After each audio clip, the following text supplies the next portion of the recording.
so social media. Pew Research Center does a study every year on social media outlets, and so that's where I got this data from. And this is their 2013 study. They released it in December of 2013, so it's the most recent one. 71% of the adult population is on Facebook. Yikes. I just say the adult population survey. And then these gray ones are the 2013 markers. But as you can see, social media is just like, it's just growing in popularity. People are just getting on there. So the goal is to be where your clients are and to share information that's important to them consistently and regularly. Speak to them and with them. And what I mean by that is understanding who's where. So my Facebook following is my clients. My LinkedIn following is my sphere of influence throughout the professional community. My Twitter following are other industry experts and media outlets. It doesn't mean that I can't share the same thing with all of them, but the way that I present it to them may be a little bit different. I'm going to tweak that sentence in front of that link, right? Because the people within my sphere of influence don't feel the same way about it as my clients, and definitely not the same as the industry experts. Respond. So when people follow you or like you, say thank you or retweet or mention them in your Facebook post. Also, whenever people make comments, comment back. And then pick one or two in Excel. So you don't have to do them all. And we're going to actually look at a chart that tells us like where people are kind of crossing over. And then the goal is to drive traffic generally back to your website or your blog and to develop relationships and talk back and forth with people. So what do you talk about on these mediums? I use the rule of thirds. So 1/3 of your content would be industry-related posts. And they would be from an outside source. I get these when I'm researching for my blog posts. So I'm writing a blog post and I want to have a statistic or I want to have a picture or I want to have something about it. So as I'm researching, I go through all these websites, and when I find something that I think is really cool, then I go to my social media scheduler, programmer thing, and I just schedule it in as a post. So that's where I get most of those from. It's just like during the blog writing process. And I subscribe to industry-specific newsletters, and when I find something cool, then I put it out there too. So 33.3% would be your brand promoting posts. That would be your events, your specials, your newsletter that just went out, all that stuff. But you can't constantly talk about yourself. There's one massage therapy company in town where the only thing that they ever put up on their Facebook is that you need to buy a gift certificate or that they have a special. And I'm like, I want to talk about you? Give me something. I don't know, like, how are you engaging me? We're not having a conversation. You're just telling me your specials. Which is part of it. It's just not all of it. And then personal or professional interactions. So that's like, we're going to the trade show today, and it's going to be so much fun. We got all of our stuff packed, or here's a picture from our event last night. Doesn't everybody look pretty? Mm-hmm. Or we get really dorky, and we'll be like, look, everybody actually dressed up to come to work today. I think we should take our picture. And we post it. We're like, aren't we fancy? Everybody wore high heels, and nobody's wearing Converse. So it's a balanced approach, and it promotes a better balanced relationship. And I know it seems strange to share things from other people, but this is sort of a way to give back. So when people start following you on Twitter, you're going to retweet their stuff. Awesome. But also, it's a way to let people see, hey, you're an expert in this industry and you know what's going on. And so they can come to you when they want advice. Okay, so Facebook. Lots of people are on there. A little bit more women than men. Some young adults. There was actually a big spike last year, 10% growth in people age 65 or older. And one thing that you'll notice about like all of these statistics is that they're really not that far away from each other. Does that make sense? They're all between like 60 and 70-something%. So everybody's kind of like evenly, it's just a whole bunch of people out there. It's just really big. So I'm not saying go out and do it because of that. I'm just saying I cannot make a decision as to whether you should be on Facebook or not based on these statistics is what I'm telling you, except for the fact that a lot of people are out there. So Facebook likes. The average company saw a 185% increase in traffic after crossing 1,000 Facebook likes. I can see that as being very true because that's how that promoter hourglass works.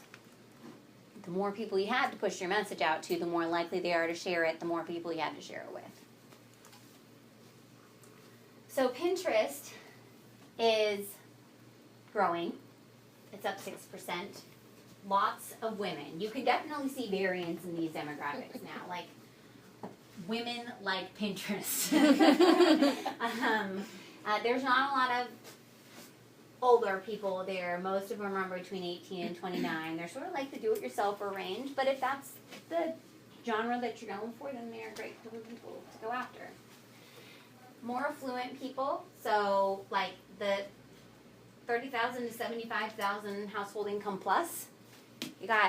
So you're not talking to the people who are struggling as much. You're talking to more people who are a little bit more set. And then there's Twitter. I feel like our community is starting to come around to this little beastie. But it didn't experience a whole lot of growth last year. Only, women and men are pretty much equal. You'll notice that there's not as many people in rural areas that are hanging out here, and that there are a lot of young people here. But my industry is all over this, technology hanging out on Twitter. That's all I can say about the Twitter followers right now. Companies with 51 to 100 followers generate 106% more traffic than those with 25 or fewer. So, once again, supporting that theory of more the merrier out here, guys. Go on out. Okay, so LinkedIn is something that it feels like everybody uses, but nobody really knows how they're using it. Because almost every professional seems to have a LinkedIn profile in this town. It seems really normal. And there are more men than women out there. Definitely in the affluent category. Very well educated. 30 to 64 years old. So this is sort of a different realm than the other social medias that we've seen, right? And I think that people are starting to use it a little bit more like Facebook, but then there's also this thing in LinkedIn called discussion groups that aren't so much on Facebook or Twitter. So what I would suggest is if your demographic lives in this realm, join some discussion groups and start following some other businesses out there and start contributing to those discussion groups to build that relationship with different individuals. So Google, there's two thoughts about Google. So one is Google as a search engine. Pretty much has the lion's share of the market there, even in Missouri. Now Google Plus has only sort of caught on in our community. I'm not going to say it has, actually. So there's more men than women hanging out there. It's pretty much in this middle upper class ratio, and the largest user group is between 25 and 34 years old. Most people are on one social media site, hanging out, interacting a lot. But some people are on two. Far less people are on 3, 5, 4, 5.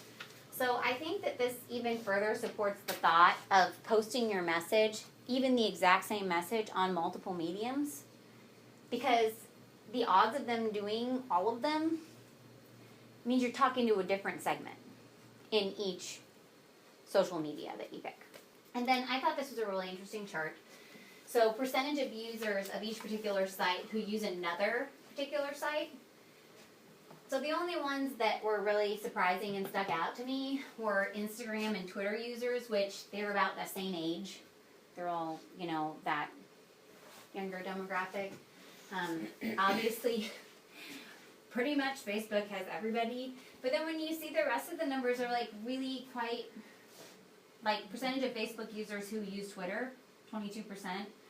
23% use Instagram, 25% use Pinterest, 25% use LinkedIn. I cannot make a decision then as to what my second form of social media is going to be, which is really disappointing because I was really hoping that it would be more standoutish, but it's not. So what that means is that we need to think, where do we think our demographic is, and then go after those people.